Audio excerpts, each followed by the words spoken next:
Hey guys, welcome back to my channel. Today we're talking about type 2 and we're talking about when the healthy or high or low sides of the two, you can call it paths of integration, or what they're like under stress, what they're like when they relax. What is the path of integration for a type 2? So if you're a type 2, thank you for joining me for this video. I hope this is helpful for you, and for those of you who are friends of 2s or work with 2s, I think this will help you better understand what's going on when you see 2s get upset, or when you see them go silent or go dark. You can better understand what might be going on or transpiring in their mind. 2s, of course, are called the givers or the helpers. I like the term the pleasers because I think it best illustrates or best helps you understand what's going on in the mindset of a 2. I think 2s really do want to be pleasing to people. Remember, 2s, 3s, and 4s are shame types, and so they're moving towards something, but they're moving away from something as well. And what they're moving away from is this sense of loss of value. You know, what am I on earth for? Why am I here? What am I worth to people? 3s will do that by achieving a lot. They'll get that sense of admiration by polishing up the exterior and making themselves admirable. 4s, by being different, they kind of look at the world and say, everybody's the same, and if everybody's the same, then why am I here? What importance do I have? But if they're unique and they stand out, then they have that sense of importance and value. 2s are going to create value for themselves by being pleasing to you, by coming alongside and being supportive to you, and by directing attention at you. You're going to want them in your life because they make you feel fantastic when they're healthy. They make you feel valued. And so I do think I understand 2s pretty well. I've been married to my wife for 28 years at the time of this video, and we dated for 4 years before that, and she is very much a 2. She is a 2-wing 1, and I think I can understand, what's going on in their heart and mind, and what makes them tick, what motivates them, what frustrates them. Lord knows I've frustrated her many times. So I know what it looks like when she gets upset. And so I want to talk today about, what does it look like when they go to their low side. I like the metaphor of the cabin. Okay, so think the cabin in the woods. The cabin in the woods represents the number that you live in. So for the 2, that's the number 2. And on both sides of the 2 are neighbors. Down this path on one side is neighbor number 1. And 2 can borrow from neighbor number 1. 1s are very much interested in getting things done right, in doing things the correct way, in following social norms, and in serving others, and being a good person. And so 2s can borrow from that neighbor some of those characteristics and some of those traits.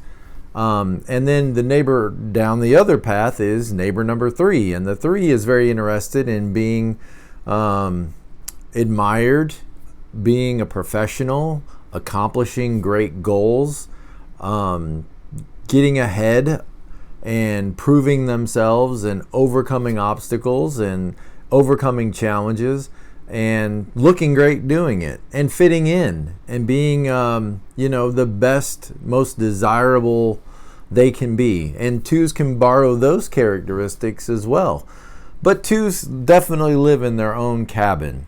And when they are upset, they kind of think of it as going down to the bottom of the hill to where the outhouse is. And they can spend some time in that outhouse. And for a 2, it's the lower side of 8. So their outhouse has a number 8 on it. And they pick up kind of the worst traits, or let's say the most least desirable traits of the 8 when they're in their outhouse, when they're upset, when they're highly stressed, when they're frustrated. And then they can stay there as long as they want, and nobody's going to want to come visit you when you're in your outhouse, and you're going to find yourself alone and angry and hurt. But when you decide that you've kind of gotten over that and you've observed that that's where you're at, you can make your way back up to your cabin and go back to 2 where you belong. Or sometimes you can even go to the top of the hill to your, let's say your apple orchard.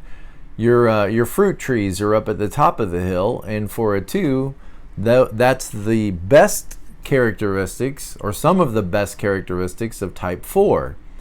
And so when 2s are integrated and doing well and healthy and calm and secure, you'll see them move to the top of the hill, where they pick up a lot of the best traits from Enneagram Type 4, the Individualist.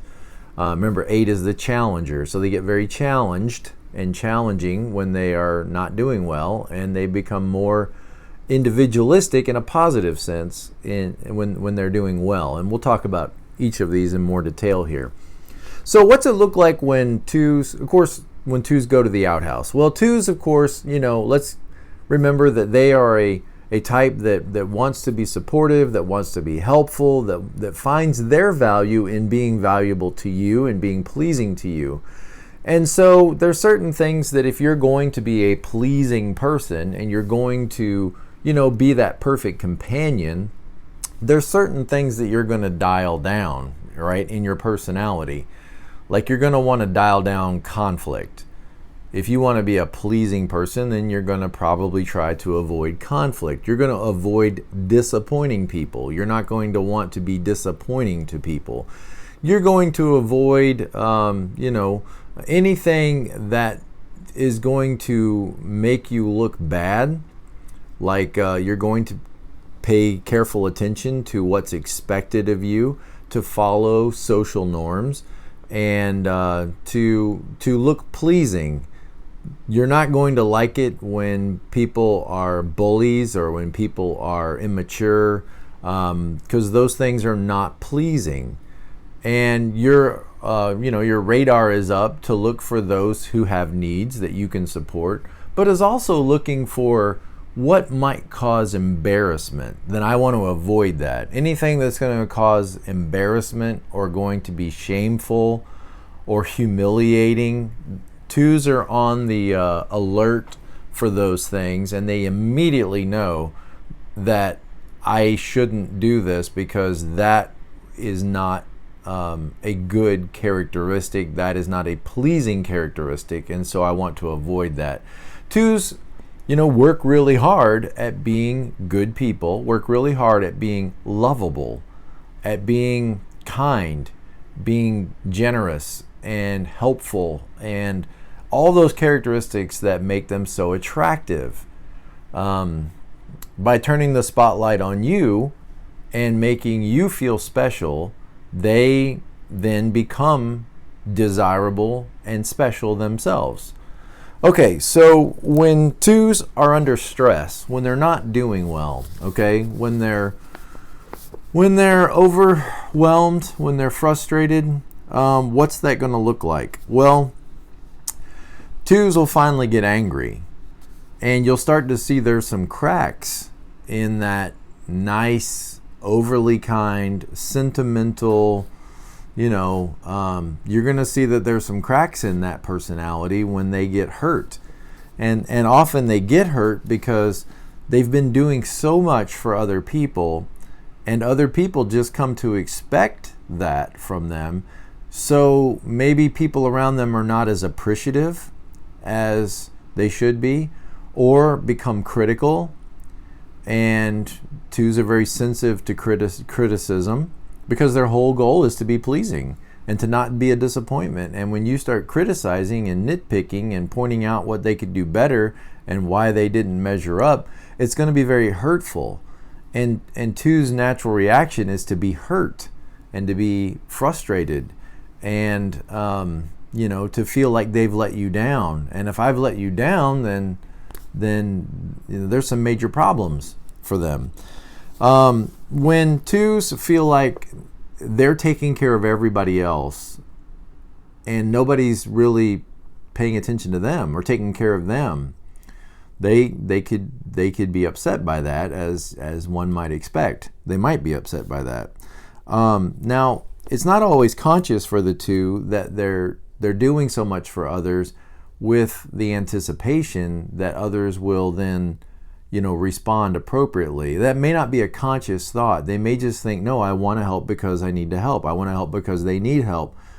But unconsciously, I think what's happening is a two is thinking that by doing so much for others, won't they then in turn reciprocate that love and that goodwill and that help, to me?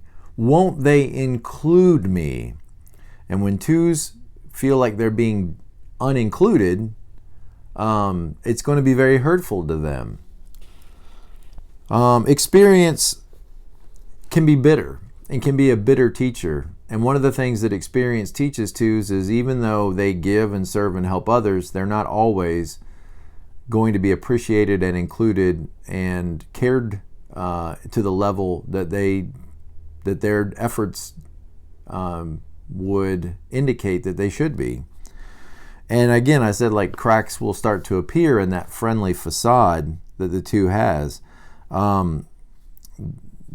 Others looking at the two may be shocked when this happens, may not understand at all when a two gets upset and can move to the 8, the challenger, and then becomes sometimes vocal and direct when they're usually so indirect, when they become direct and vocal, or when they become withdrawn and silent, and you might say go dark. The rest of the people in the two's life or in their experience may really be shocked and surprised by that and mystified and not understanding what's wrong, what happened,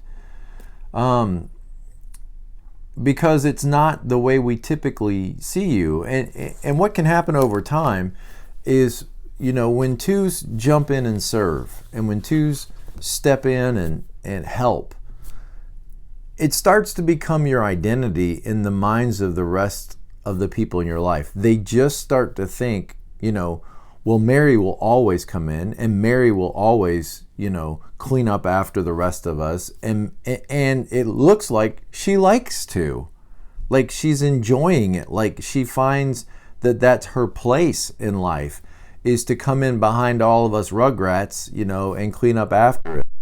And it starts to become the way people look at you. And when all of a sudden one day you've had enough and you're upset, the people that have been relying on you, quote unquote, taking advantage of you, are mystified because it seemed like you enjoyed this. It seemed like this is what you wanted to do. It seemed like you were happy doing this, like you were happiest doing this. And now all of a sudden you're upset and you're angry and you're hurt and you're frustrated and you're quiet and you're loud, and it's not making any sense because we're all getting out of the way to let you do what you want to do. So be patient with yourself and be patient with the rest of us when sometimes it's not adding up to us. When we see you upset, it sometimes can be a little confusing for those that are in your life. Twos on the low side can express resentment, kind of the after all I've done for you, how many years have I folded your laundry, how many years have I washed dishes, and you guys, as soon as it's dinner time's over, everybody scatters and nobody wants to help, and so it can what you're saying is I deserve to be treated better than this, and you do, but like I said, the people in your life may not always understand your expectations, because twos don't share their expectations often. They have a hard time expressing what they need. And so it seems like you're kind of a Superman, or you're kind of a Superwoman, or Wonder Woman. And so when, the cracks start to form and you start to quote unquote get real and share with everybody what's real, how you really feel, sometimes people aren't ready for that. Twos could get controlling and bossing. as opposed to their normal tactic, which is usually hinting and implying. If not careful, twos can kind of walk around like, don't you read my mind? If you read my mind, then you would know I need help, but you're not. Why aren't you reading my mind? Because twos are so good at sort of reading what other people need. It's like their radar is up and they're just reading what people need, and they can predict what you need before you know you need it. They don't understand that we don't have that ability. We're not reading your mind. We're not trying to get ahead and help you with what you might need next. It's not in our personalities to do that. And so twos can miss that other people don't know to do that, or even maybe want to do that, or feel any responsibility to offer help or assistance. When twos are hurt and angry and upset, they might begin to punish the people in their lives and simply withdraw the love and the support. Now, it's not that they don't love you anymore. I don't think that, that they're actually removing their love from you, but it may be their affection or their attention, or their outward demonstrations of love. And so they will go dark and they will go cold, and respond to you in a dark and cold manner. They may withdraw that support and no longer offer help. And it's kind of like, you've taken me for granted, now let's see how you do on your own. Let's see how you do it without my help. They can become irritated if you don't acknowledge their advice, or acknowledge their effort, and can even become manipulative, and manipulate the conversations by kind of secretly forcing things to go the way they want. And sometimes they're not even aware that they're doing this. And so they may be manipulating and say, no, I'm not manipulative. I'm not manipulating things. But everybody around them may feel like they're being manipulated. There's pouting, there's sulking, they're maybe giving you the silent treatment. And other people in their life might look at that as though this person's trying to manipulate us, into doing what we ought to do, quote unquote, ought to do. I have a good friend that's a 2, and he's been watching my videos, and he said, Tom, you've got to, and he was yelling at me. He's like, you have got to reprimand us 2s for being manipulative. He's like, you are not at all being harsh enough with us 2s and pointing out and calling out the way we manipulate people. Now, he's new to the Enneagram, and he's been watching the videos, like I said, and he's realized, in his own life, looking back, how much he has manipulated people in his life, or attempted to manipulate them, and at the cost of some of those very precious relationships. And his relationships have suffered because, in part, at least, because of some of his unhealthy efforts or attempts to try to meet his own needs. And he was very direct and forward with me as, how the videos have helped him and how the Enneagram has helped him. But he wanted me, to reach out and grab you guys by the throat and say, look, you may not realize what you're doing. You may not realize how you're coming across to the people in your life that you love and care about when you're so upset. And so I'll just pass that on to you guys and let that challenge you if you need to be challenged. Their neediness, 2s are focused on your neediness, but they have needs of their own. Everybody does. 2s are no different than the rest of us in that we all have certain needs. But that neediness of the 2 that they don't like to express, remember their sin is what? Pride, right? And so they kind of approach relationships like, I don't have needs, you do. I'm here for you. I'm here to take care of you. Let's put the spotlight on you. And they feel most, comfortable when the spotlight is not on them, when it's on you. But their own needs, when they are unhealthy, can now be voiced If they will. If they're so hurt and frustrated, they may not. They may just disconnect from you. But when they move toward the 8, they could become maybe a little dominant, a little more, let's just say more domineering than they would be when they're in their healthy cabin, 2 cabin. They can become furious and demanding. They begin to, in maybe a healthy way, start advocating for themselves, because that's not what they do naturally. But when they finally get their fill and get enough and feel like, they're being neglected and their needs are not being paid attention to and they're not being cared for, and all the things that they do for us so well, they may begin to advocate for themselves. They may attempt to control and take control of the situation. They may become distrustful of others. 8s are distrustful of people. Remember, 8s are an anger type, so they look at people like people are stupid. You need to work around them. They get in the way. And when 2s are very unhealthy or angry or upset, they may start to look at the people in their life as though people are stupid. They're getting in the way. They're not paying attention to what needs to be paid attention to. And they may become distrustful of the people in their life. And 8s, when they're upset, they go to 5. They isolate and withdraw themselves. And in a sense, 2s can kind of do that as well when they're upset. They can isolate and withdraw themselves and just sort of like go quiet and just not participate, Okay, so that's the outhouse. Now, if you're a 2 and that describes you, you may be spending too much time in the outhouse. So the best thing you can do is don't try to fix yourself. Just observe that that's what you're doing.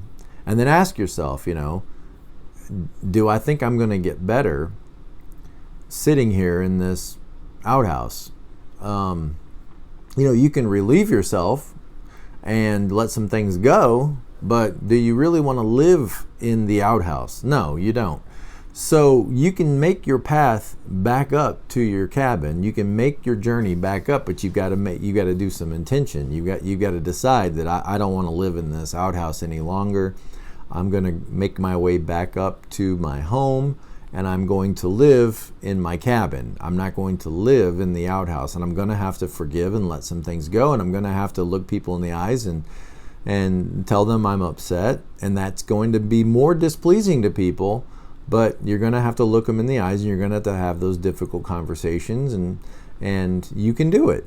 All right, now, when things are going really well, and 2s feel very cared for and very loved, and their love tank is full, and they're able to give generously and love generously, 2s will integrate to a high side, and that high side for them is 4s.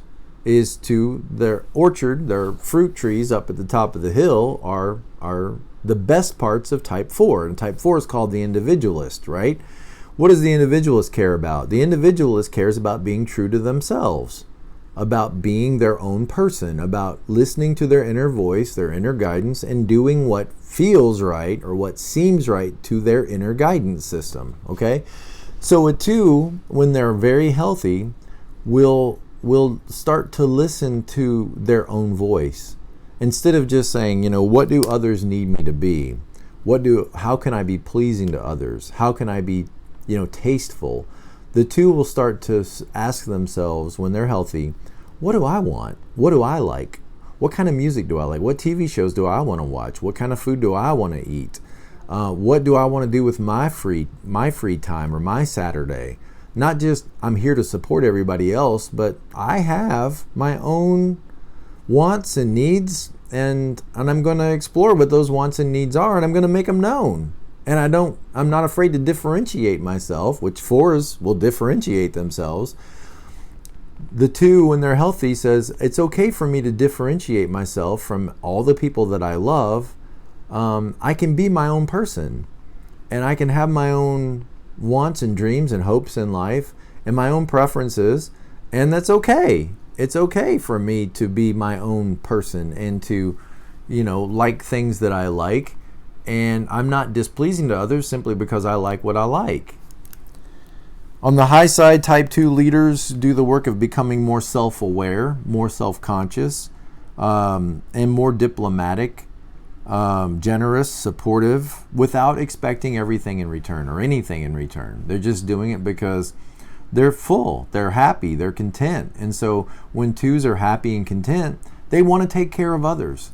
They want to get in touch with themselves, and also take care of others. Twos will then serve and give and help simply because it's what they want to do, or it's the right thing to do, or it's what they feel compelled to do or called to do, without necessarily needing others to reciprocate. They're just doing it because it's what needs to be done. They don't need as much to be affirmed by others or appreciated by others. And they can let go of that subconscious expectation that others are going to, give them attention, favor, appreciation, and all those things. Another thing that happens for twos when they get healthy is they get better at establishing and enforcing their boundaries. Boundaries is a great concept that all of us need to work on, but twos especially need to grow in this area. And you may find that that's very true of yourself, is it's very hard to say no to people. Your skin is a natural boundary. It keeps out the bad and keeps in the good. And the word no is a hard word sometimes for twos. To look at somebody who's asking you for help and say, I'm sorry, no. You know who it's not a hard word for? Eights. It's probably the natural response of an 8. Whenever they're asked to do something, can you do this for me? Could you take care of this? The 8's going to say, no, it's not my job. It's not my responsibility.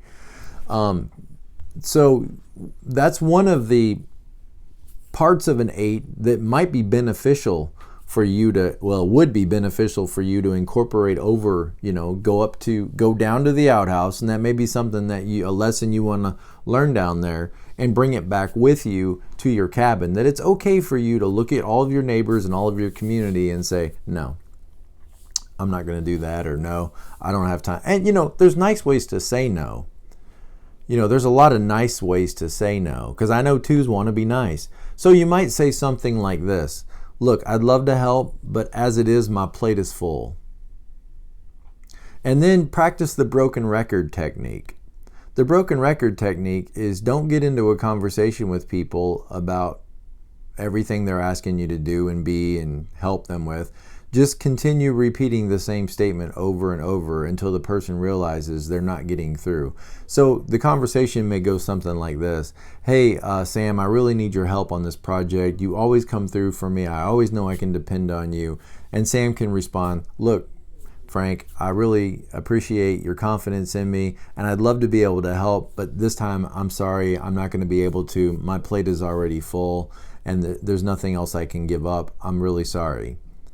Oh, come on, Sam.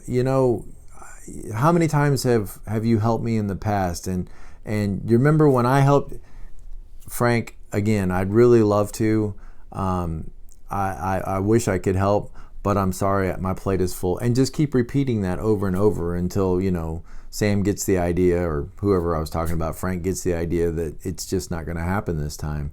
That can be very hard for twos, to just feel like they've let somebody down. But being true to yourself and protecting other important things like your time and the time that you're going to devote to your family or, to your own projects is worth protecting. And sometimes to protect, you're going to have to say no. You're going to have to just look at people and say, no, I can't help you. Self-care is going to require what? Care. It's going to require attention and work and discipline.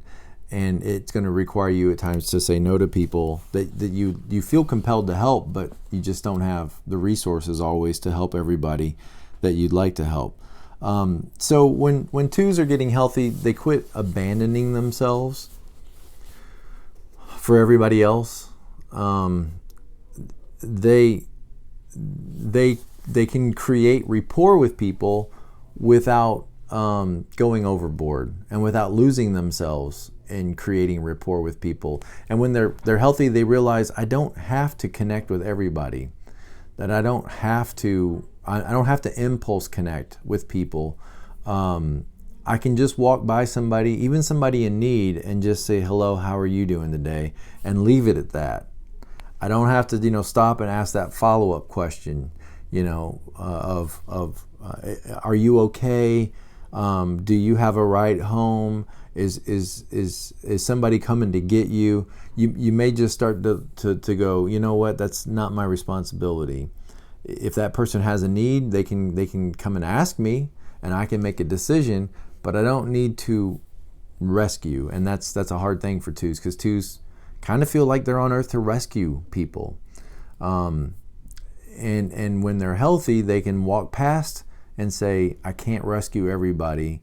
There's no way I have the energy and strength to do that. So I'm going to have to sometimes just walk past people and say hello, and leave it at that.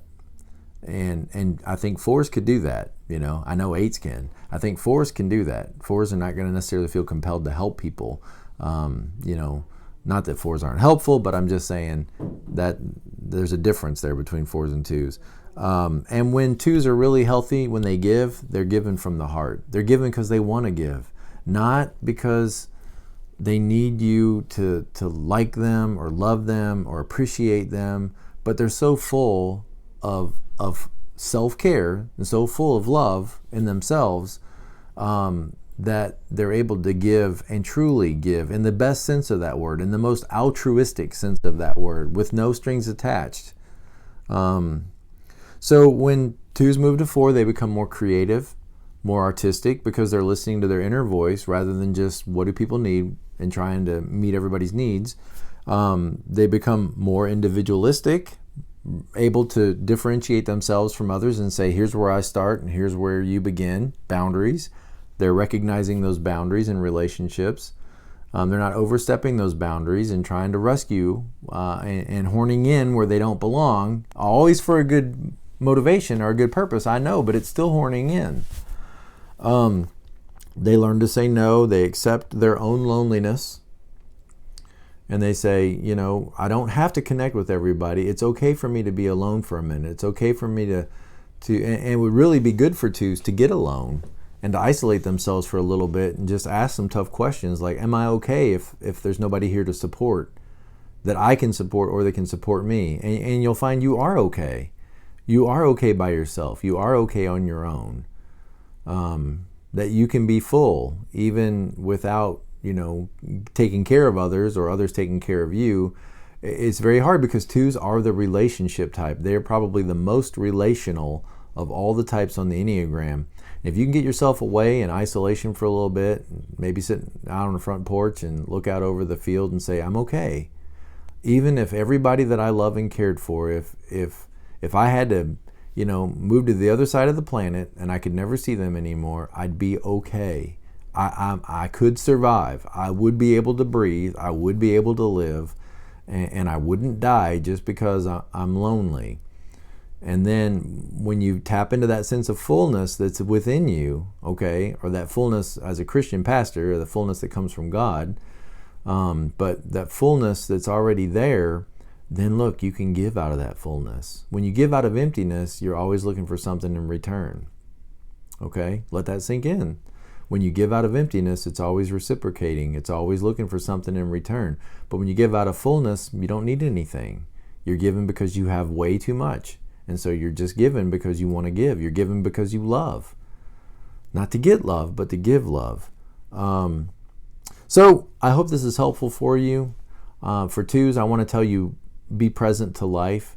And present to life means you have needs too. And I know you want to take care of everybody, and don't be surprised when people let you and they don't thank you. It's going to happen.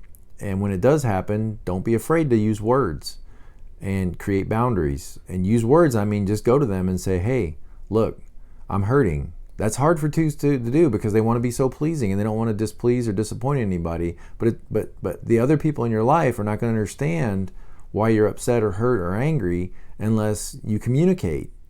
And you're going to have to take a risk to communicate. You're going to have to take a risk. You're going to have to step out there and put your feelings out. That means you need to be in touch with your feelings. You need to own your feelings. They're your feelings. They're your hurts. And people aren't going to be able to read your mind, okay? They can't read your mind, and they're not as good at reading what's going on as you might be. So you're going to have to use words. You're going to have to step in. You're going to have to say, look, it really hurt me when, and then you share it and give them a chance to respond. All right, guys, take care, blessings, and I'll see you guys next time. Thanks.